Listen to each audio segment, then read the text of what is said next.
All right, guys, it's chapter 3 for Eric Liddell. But first, Rogine's going to read the verse. Thought we'd start with the verse every time. Make it quick. But now the Lord declares, far be it from me. For those who honor me, I will honor, and those who despise me shall be lightly esteemed. 1 Samuel 2:30. 2:30. Okay. Chapter 3 starts on page 27. Ready, guys? A rising sports star. Eric loved attending university. He was free to come and go as he pleased. And at the end of each day, he had home-cooked meal waiting for him to eat with his family. He kept busy with classwork and got good grades, especially in chemistry and mathematics. When he wanted a break from studying, he would get together with a group of friends and play a friendly game of rugby or throw a cricket ball around for an hour or two. It wasn't long before these friends began to notice that Eric was a very fast runner. One friend, Bill Harvey, who had done some running himself, invited Eric to participate in the university athletic sports competition. At first, Eric refused. He was at university to get an education, not to spend his time running around a track, but Bill Harvey wanted someone to practice his coaching skills on, and in the end managed to persuade Eric to enter the 100-yard and the 220-yard races. Even though he had agreed to participate in the competition, Eric had no intention of letting running interfere with his other activities. He and 4 other students had made plans to take a 6-day bike ride from Edinburgh to Ben Nevis and back during their Easter break. Ben Nevis was Scotland's highest mountain, and Eric wanted to climb it and see the view from the top. But Bill Harvey didn't want him to go on the trip. It was only 6 weeks until the competition, and he had read that bike riding stretched the wrong muscles for running. Eric didn't believe him, and he cycled off. A week later, upon returning from the trip, Eric discovered that Bill Harvey had been wrong.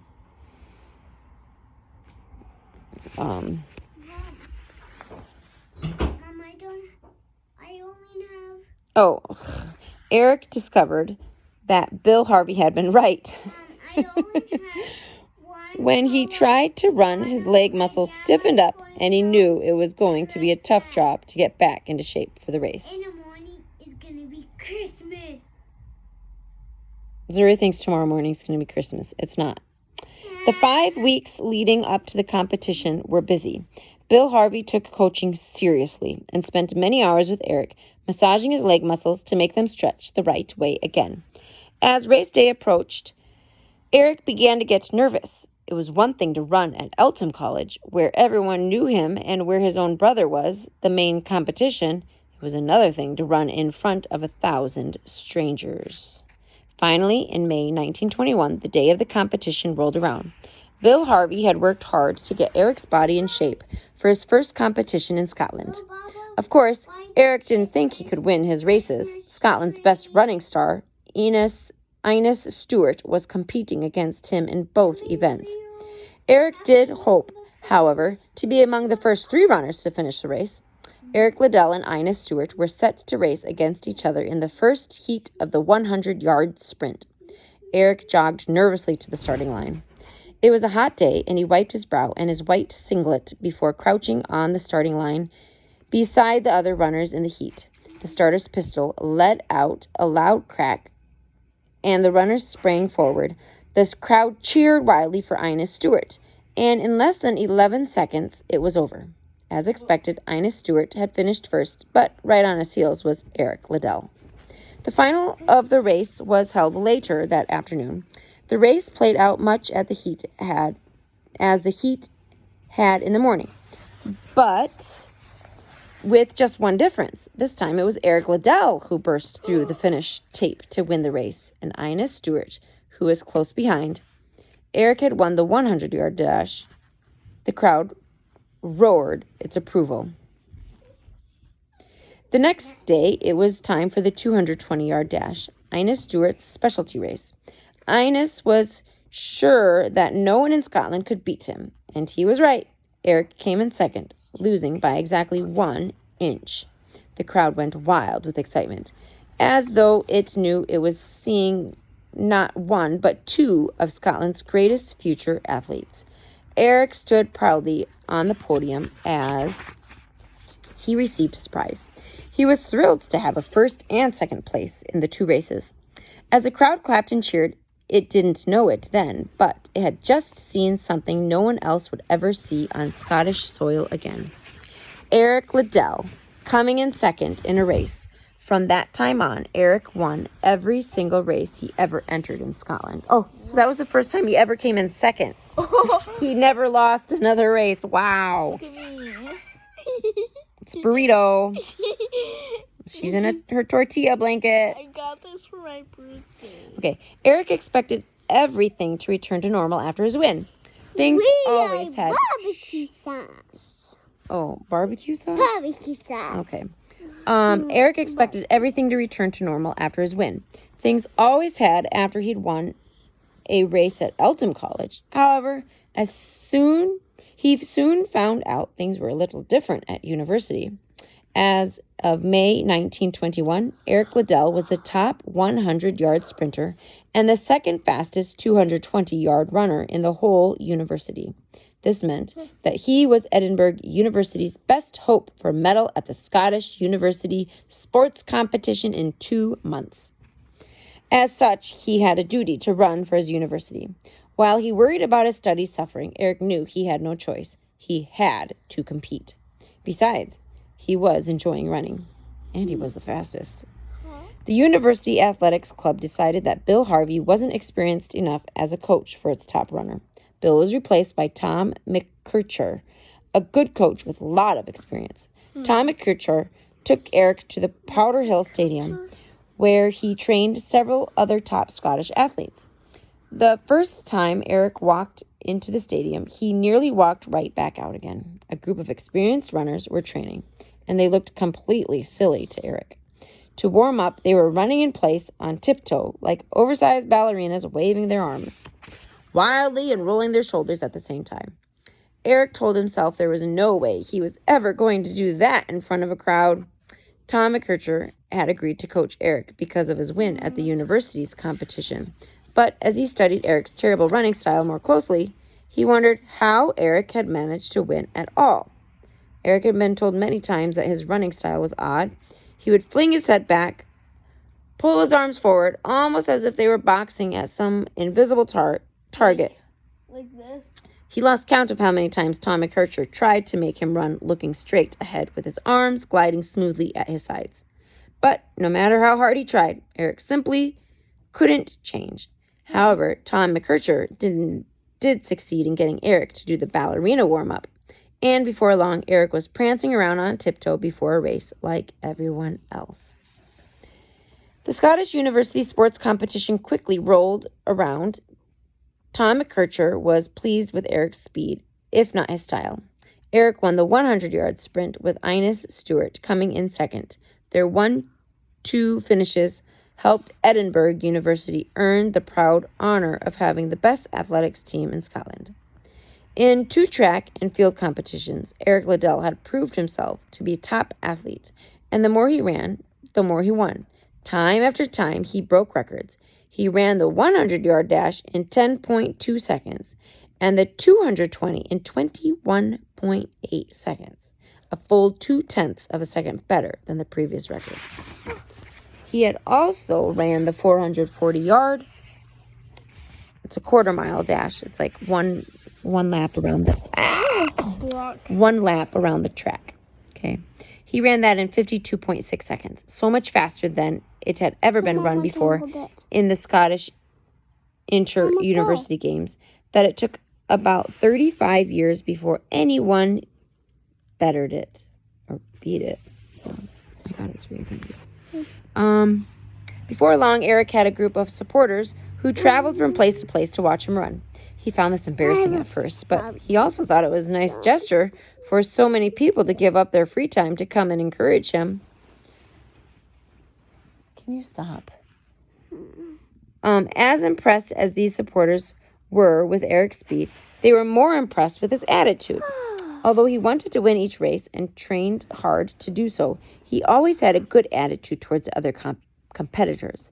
Before a race, he would shake each contestant's hand and wished him success. He never said good luck, because he didn't believe luck had much to do with winning a race. For him, it was skill and training that won races. Other gestures also showed his good sportsmanship. Back then, at the beginning of a race, a runner would dig himself 2 small holes in the turf or cinder track just before the starting line. Into these holes, the runner would place his shoes to push off and get a better start. Eric used a small steel trowel for this purpose, and when he finished digging his holes, he would always offer the trowel to the other runners to use. On one occasion, another runner from Edinburgh University had drawn the outside lane in the 440-yard race. The 440-yard race was 1 lap around the track, and the runners hated to be on the outside lane for it. There were few markings on the track, and the person running in the outside lane was likely to get bumped around. So Eric quietly swapped lanes with the other runner. The change in lane made no difference to him. He still won. With each victory came a prize, and soon the Liddell family was facing a problem it had never encountered before: keeping valuable items in the house. It didn't take long before Liddell's house on Gillespie Crescent in Edinburgh was brimming with Eric's prizes and trophies. There were the usual gold and silver cups and bowls, along with cake stands, clocks, leather suitcases, vases, enough watches for everyone in the family to have 3 apiece, cases of cutlery, pens, salad bowls, and silver tea sets. With so much gold and silver in the house, Eric's mother worried that the house would be burglarized. She hid many of the most valuable prizes under her bed each night. But the house was never broken into, and Eric just kept collecting prizes each time he ran. Running wasn't the only thing Eric excelled at. Because of his speed, he won a place on the Edinburgh University rugby team. From his earlier days in Eltham College, he enjoyed playing rugby. His position was on the wing. A rugby team consists of 15 players, 8 forwards and 7 backs. After the ball is freed from the ruck or scrum by the 8 forwards using their feet, it is picked up by the half-back and passed along the line of backs. At the end of the back line are the wings, one on the left side of the field and one on the right. When the wing finally receives the ball, it is his job to try to get himself and the ball as far up the field toward the goal line as possible. All the while, the opposing team is looking to tackle whoever has the ball. With his speed, the position on the wing was tailor-made for Eric. When he got the ball, he seemed to be able to make incredible plays and gain valuable field position for his side. Rugby is kind of like football in a way. In his second year at Edinburgh, the university rugby team toured England, winning 6 of its 7 games. Because of Eric's outstanding play in these games, the selectors from the Scottish national rugby team named Eric to their side. Rugby was and still is a matter of great national pride to the people of British Isles. Fierce competition exists between the Scottish, Welsh, Irish, and English teams. In 1922, Scotland played Wales at Arms Park in Cardiff, Wales. The Scots had not won a match against the Welsh since 1890. Eric and the other Scottish wing, Leslie Gracie, were the stars of the game. They played a masterful game of rugby, and when the final whistle sounded, Scotland had beaten Wales 11 points to 8. Amazingly, when the game was over, the losing Welsh team scooped Eric Liddell and Leslie Gracie onto their shoulders and paraded them around the park. Everyone, even the losing team, it seemed, appreciated the skill of the 2 Scottish wings. In the grandstand, both the Welsh and the Scottish fans cheered. Boy, a lot has changed these days, huh? Between running and rugby, Eric was very busy. It would have been easy for him to let his studies slide, but somehow he managed to do everything. He even managed to be in the top of... Oh, I get a goodnight kiss too. You're being recorded. This is going on YouTube. All right. It would have been easy for him to let his studies slide, but somehow he managed to do everything. He even managed to be in the top 3 students in his classes. In 1922, after 1 year at home, Eric's parents' furlough came to an end, and Eric's parents returned to China with Jenny and Ernest. It was a difficult time for Eric and Robert. They had both become used to being part of the normal family, and it was hard for them to leave that behind and move into a hostel. Eric comforted himself with the fact that Robert would still be around for another year before he graduated as a doctor and returned to China. Eric laughed at one piece of advice his departing mother gave him. Even though he was only 20 years old, his fine blonde hair was beginning to recede, and his mother feared that his forehead would soon meet up with a small balding patch on the back of his head.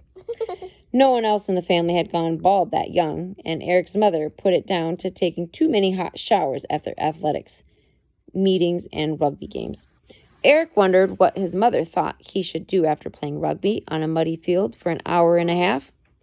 Not only was Eric the only blonde and balding member of his family, he was also the only one who didn't like to talk about his faith. Even his parents. School church turned in a PBS on my side. Someone had a tattoo with these cut it, and it was shaped as a newspaper.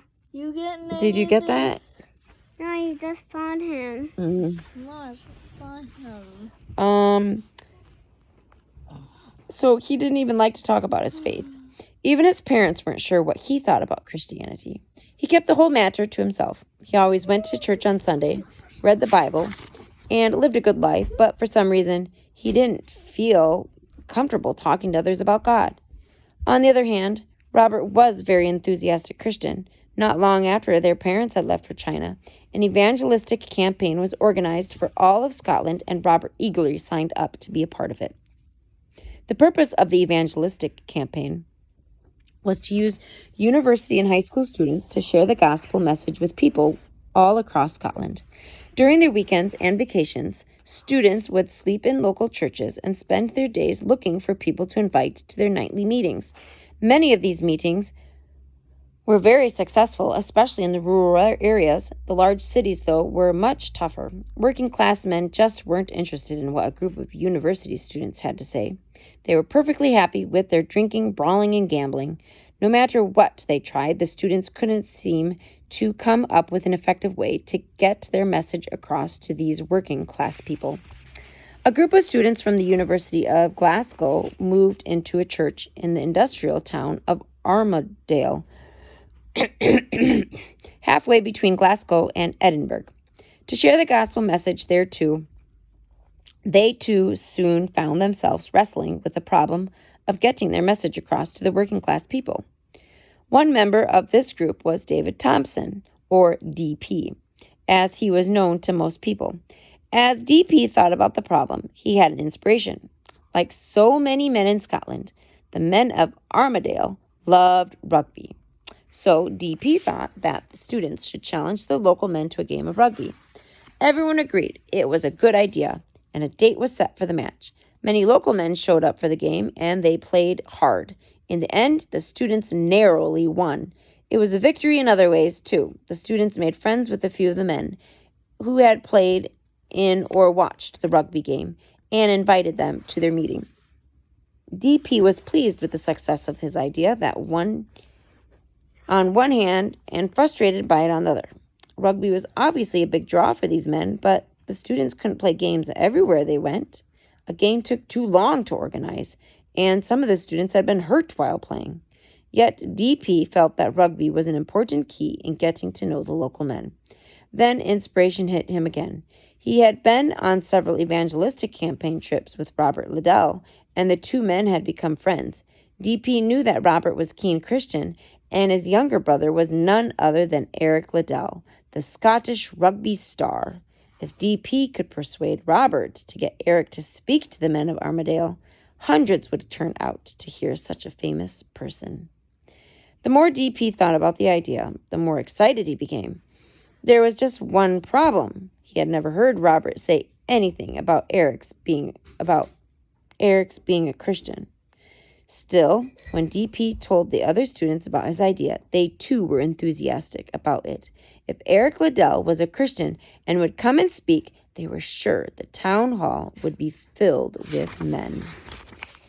First thing the next morning, DP hitched a ride to Edinburgh. He made his way to the hostel where the Liddell brothers were living. Robert met him at the door, and DP lost no time in telling him why he had come. Robert gave DP a funny look.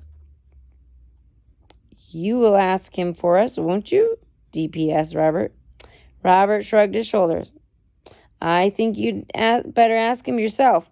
He's out on a run right now, but he should be back soon. As they waited for Eric to return, DP and Robert talked about how the evangelistic campaign was progressing across Scotland.